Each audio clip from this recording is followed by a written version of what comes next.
everything they did, but they were saying something relevant to me, why the fuck would I give a damn? So again, if you're going to make this critique, you might as well just say, I hate your videos. Okay, because obviously you have no appreciation for the content if you're worried about the background images. I mean, if you're worried about the background images, you haven't even paid any attention to the content.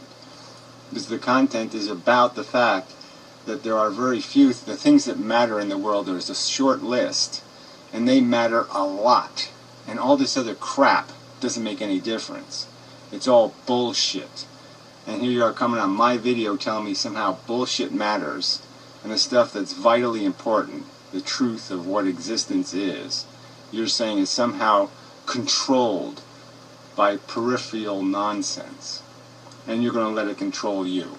And you're going to say that you have some respect for my video content? No, you obviously have no respect for it.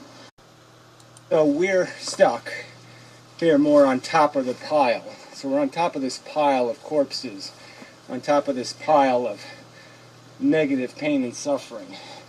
We've sort of inherited, a benefit at this huge price. And what's our obligation? Is it our obligation to count those past crimes, or is it our obligation to see only the future as being meaningful?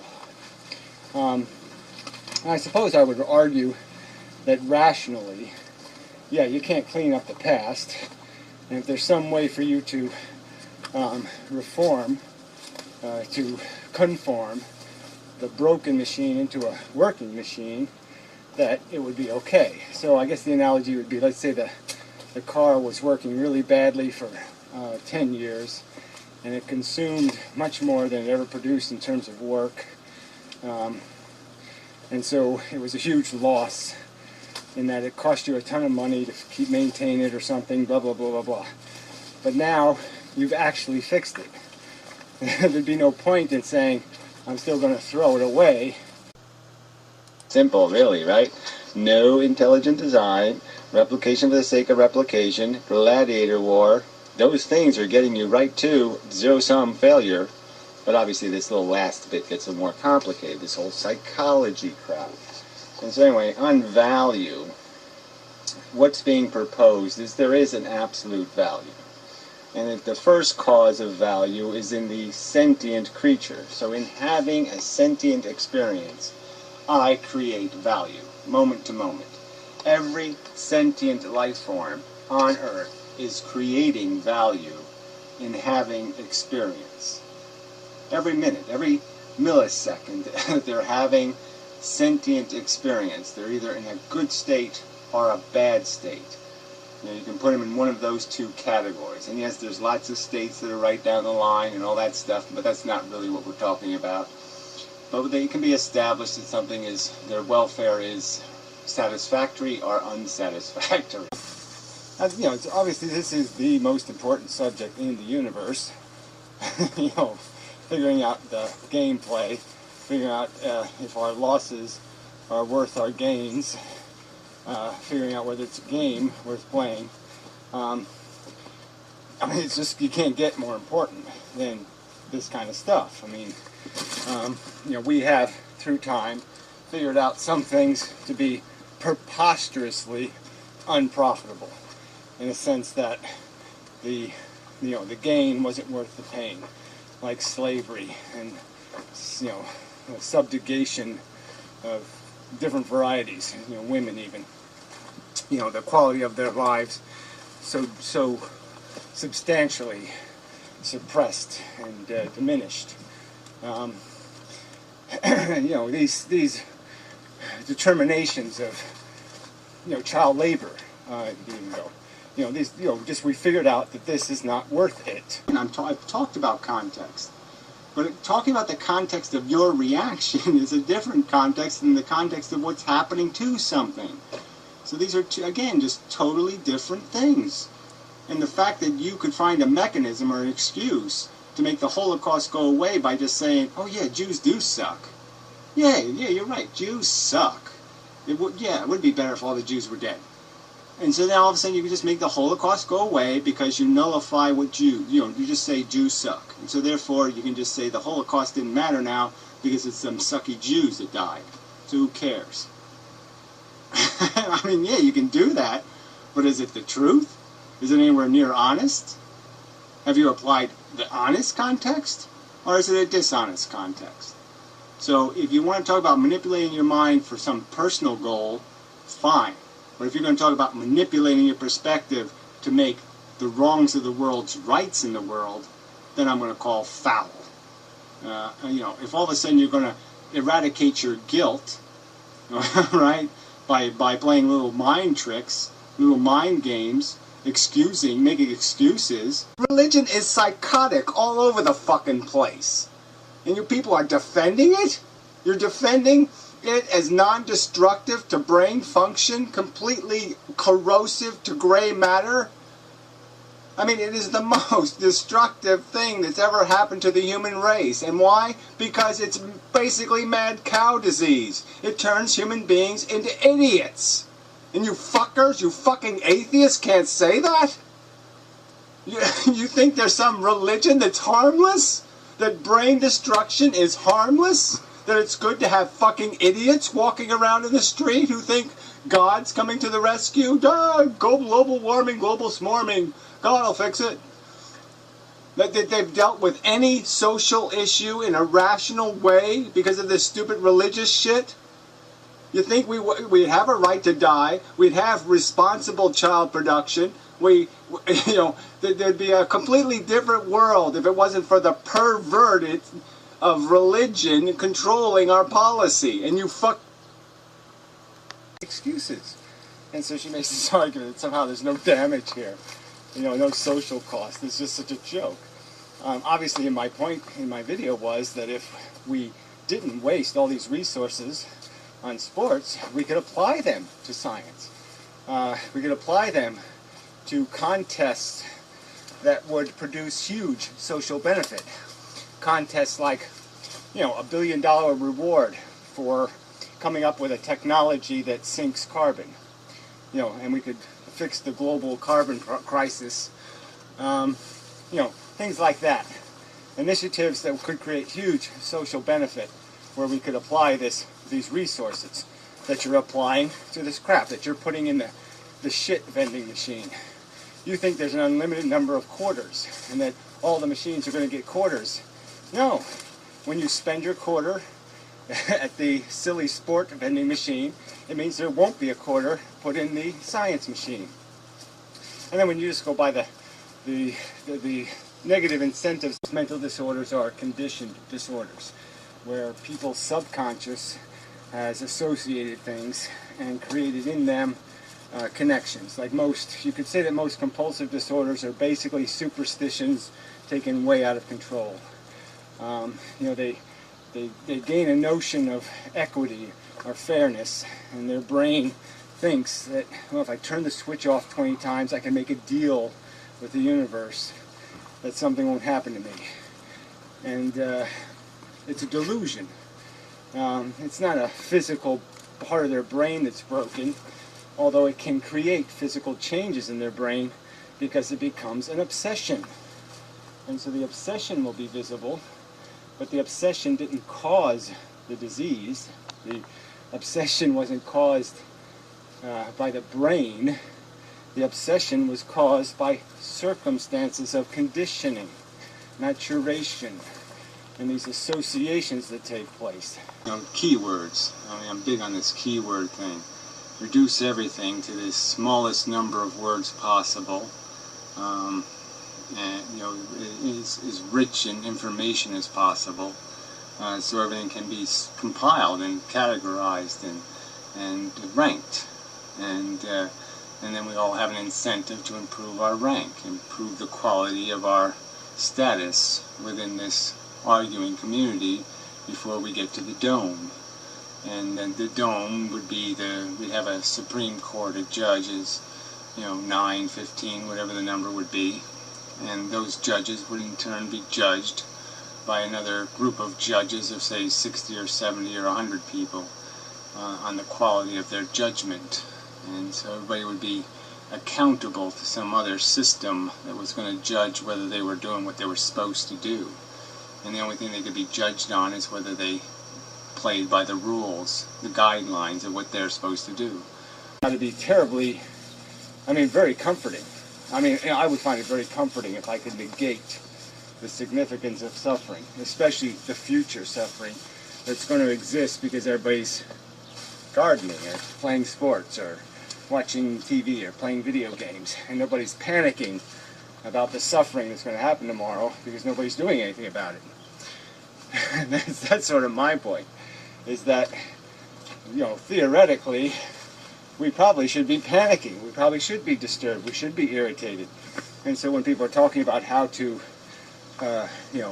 reinforce your positive will, I'm like, okay, that's really nice for you personally, but what does it do for the world if everybody positive thinks themselves into negation of existence of the Holocaust and global warming and reckless reproduction and corporations that'll kill you in insidious ways. None of that's going to get taken care of. And then so he's making this distinction that somehow will is a distinctly different thing. And he's thinking all programming. The word program that just means what you were born with. That's not something you acquire through conditioning and education. But yes, every word you know is a program. Every idea you have is a program. They're all the product of programming. They're all fed. They're all fertilized. You don't become a juggler automatically. You don't just will yourself to be a juggler. No, you have to go through the programming ritual. You have to program yourself to be a juggler. Everything you become, you are programmed to be. There's no extra something over here you call will, okay, that's not made of program. That's not made of, first I have to have the idea, I got to get educated, and then I have to mix the education together and come to the conclusion that this is the most efficient road, and then I have the idea that this is the most efficient road. And now that I have that idea, that is my will. It didn't come from nowhere, it came from somewhere. But we're still horribly vulnerable because the population controlling the memes of the young is a population of the crudest of baboons. The population controlling the mass media and the pop culture and the breeders are not the best of the meme players, but they're the worst of the meme players. They're the most illogical, the most undisciplined by principles of knowledge, the most illiterate on the subjects of chemistry and physics and biology. And that is the new threat, is that you control the maturation, you'll in many ways control the function. No, it's not good. You are in a situation where you're not speeding to a fire. You're not doing something urgently necessary. You're doing something like, I want to get my nails painted. You're doing something trivial and frivolous. You're doing something to satisfy a delusion in your perception. Not something you can rationally explain to exist. Like rock. Rock is sad. Rock wants friends. Okay, I move rock over to rock. Now rock has friends. Good. I did a good thing. You don't have that. There's no friend to move the earth to. There's no crying earth. There's no sympathetic earth. None of that exists. There's no need for the earth to exist. It serves no function. So again, all you have is the delusion in your head. Fuck, why even bother with that shit? Even if it's a 200-foot tidal wave, I'm probably going to say, hey man, I'm going to board up. Because I'm going to ride this fucker, okay? I'm going to ride it till I'm dead. I'm going to force it to smush me, really. I'm not going to do this give-in shit. Fuck this give-in shit. I'm going to be in the game until I'm out of the game. There's game to be played even when you're going out the back door. I mean, even when you're being shoved out the door, you can still do it with your pants on, so to speak. You can still do it with a little bit of style, okay? And singing my way ain't very stylish, in my opinion. I'd say let's ride the wave. So fuck you. This is such a pilot. Right in, even if I'm going to ride the wave right into the Statue of Liberty's face. That's better than just standing there singing songs. Or whatever the fuck your plan is. I'm going to be absolutely just happy. I'm just going to have happy thoughts. Happy, happy, happy, happy. Blah, blah, blah, blah, blah, blah. What is it? This is just drivel. I'm arguing that you people have eviscerated reality of its reality. You've eviscerated reality and turned it into a fable, into a kiddie story, into a black and white, cheap, smiley face rendition of the truth.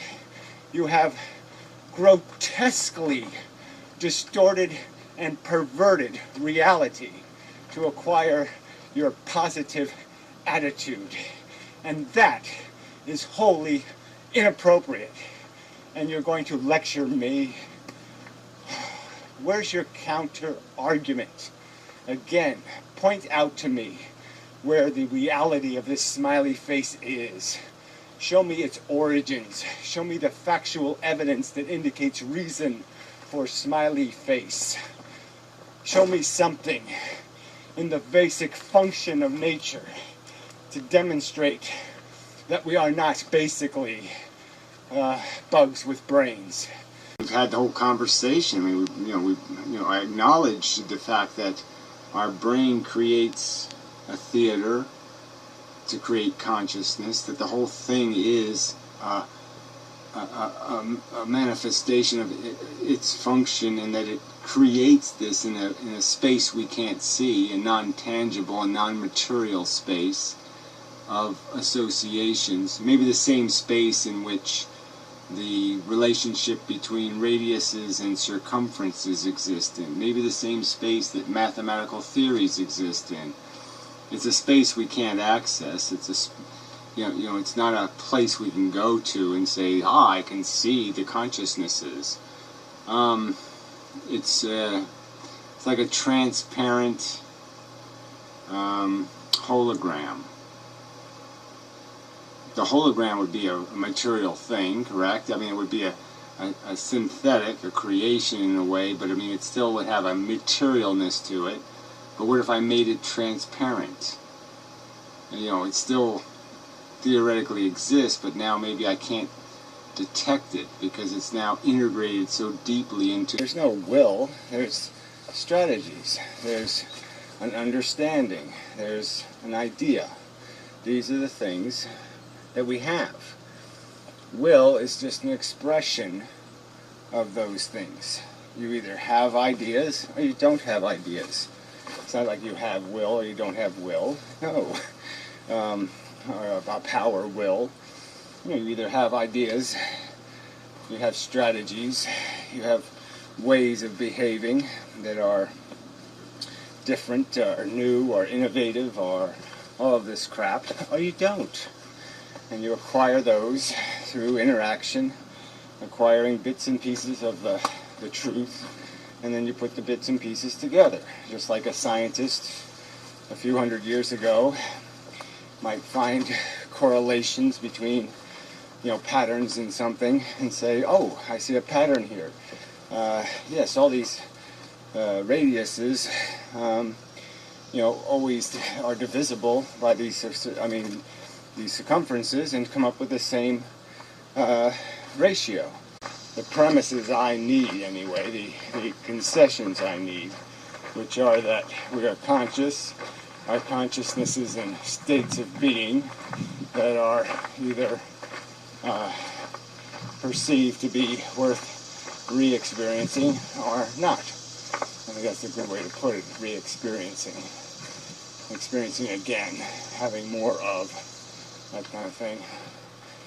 And if we take out cause and just judge the experiences, it makes it a lot easier to judge, to balance these experiences, put them on a scale that's fair. And some of that will seem very unfair, I suppose. Just because some experiences are a lot less bad than they could have been, if they were traditional or typical. I mean, theoretically, you can get run over by a car, fall into a coma, wake up a week later, and feel okay. And so getting hit by a car was really just being asleep for a week, which... To existence. There is the quanta, the things, the bits, moving at the speed of light all over the place. That's all they are. That's all let's say that's all the universe is. Little dominoes flipping. Flip, flip, flip, flip, flip. They're just flipping all over the fucking place. And that's constituent one, is the dominoes, the bits of quanta flying at the speed of light. The only thing in the universe. That's what I believe. If you break it all down, that's all you'll find, is photons, so to speak. That's it. Nothing else. So it's all made out of. That's the E equals mc squared. It's all photons. It's the c squared that's the speed of light squared. Huge number of little tiny bits in every little atom. Yeah. So that's what the universe is made out of. This is the physical thing. And the only other thing there is the arrangement of the dominoes. And it's just, I can't find any purpose in saying the arrangement is irrelevant, because it is not chaotic arrangement. The arrangement falls into the specific patterns. This is where our sense organs are all collected. They all flow into our consciousness. All our senses, the physical senses, the biological senses. And then we have the sensations that our body, as an after product, a sixth sense, throws into our consciousness. So we have sensations and memory, thought, vague visions inside our head. Visions inside our head. We even hear people inside our head. So we can hear voices, and we can see things, and we can feel things. So there's even 3 extra senses. But let's just say they're the sixth sense of what our brain produces and throws into our sensual experience. And this is called that our sensual state of being, moment to moment. We're being flooded with sense data. Our focus decides which sense data has priority or is occupying our consciousness. And our brain is producing its own versions of sensation and throwing them in here. Before, this idea that this rational capacity to categorize is really, really, really important. And that's what we should be doing. We should be quit doing the "it doesn't look like a tarantula" thing and do the "of course it's a tarantula. Look at it. It's fucking Republican all over the place." Yes, it looks like a clean black man, but no, it's really Dick Cheney in a funny Obama suit. Fuck. Don't be fooled.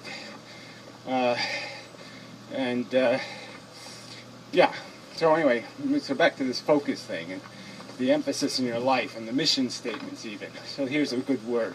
I seem very focused, very obsessed with defining my function as being something to do with how I change this environment in the future, how I interfere with the 200-foot wave I see coming, and way too little importance on the social cost and all that kind of crap. So, I might compare it to people defending Lamborghinis or something, or mansion houses or yachts.